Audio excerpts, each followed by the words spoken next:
آج اولاد کی قربانی کیا ہے آپ کو پتہ ہے؟ اچھا دین دینا. اولاد کی قربانی کیا ہے؟ نیک عمل بنانا.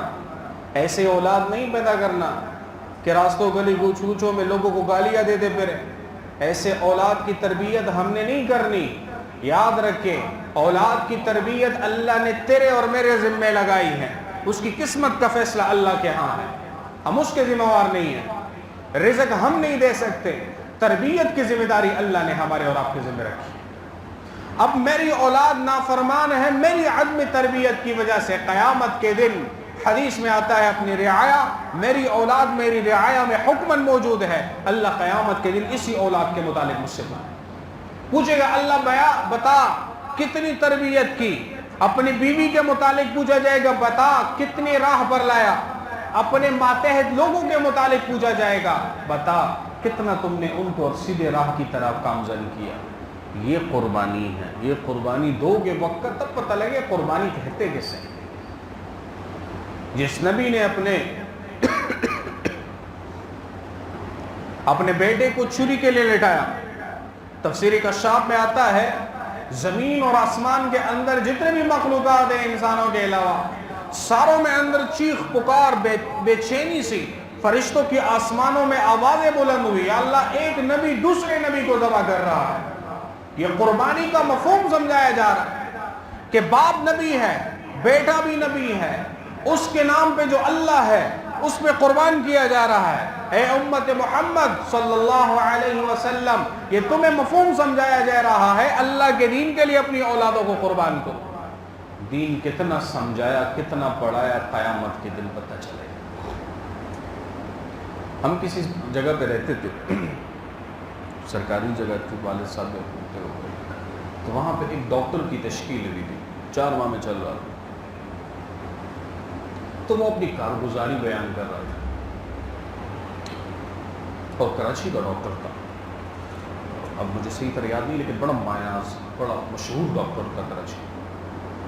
تو وہ روتا تھا اور ہر بیان میں اپنے بیٹے کا واقعہ بیان کرتا تھا. میں نے اپنے بیٹے کو انگلینڈ بھیجا، فلاں ملک بھیجا.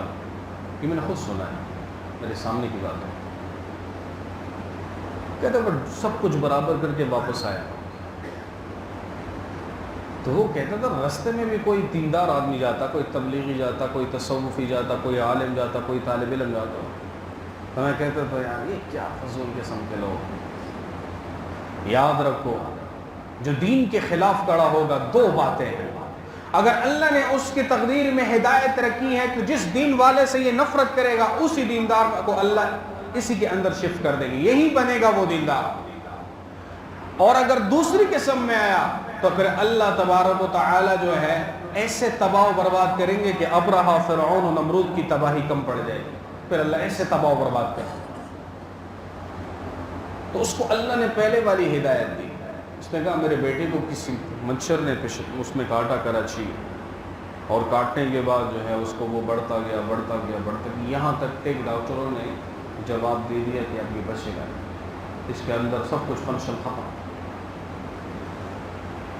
اب جب وہ کہتے ہیں مجھے پتہ لگا، خود جو ڈاکٹر تھا وہ بھی ڈاکٹر تھا، اس نے کہا تو میں مرنے والا ہوں.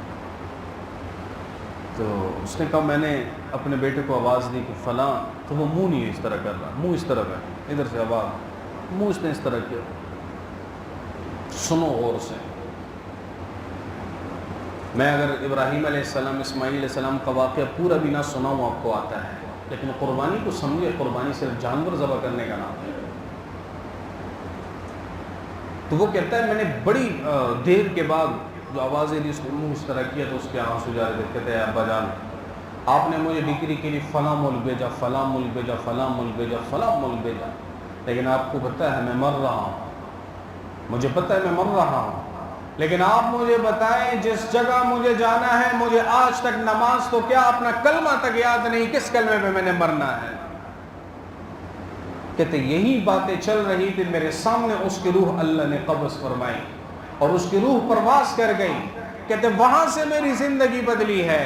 تو اگر ایسی اولاد کو ہم آگے اللہ کی طرف بھیجیں گے، یہ اولاد قیامت کے دن گریبان نہیں پکڑے گی.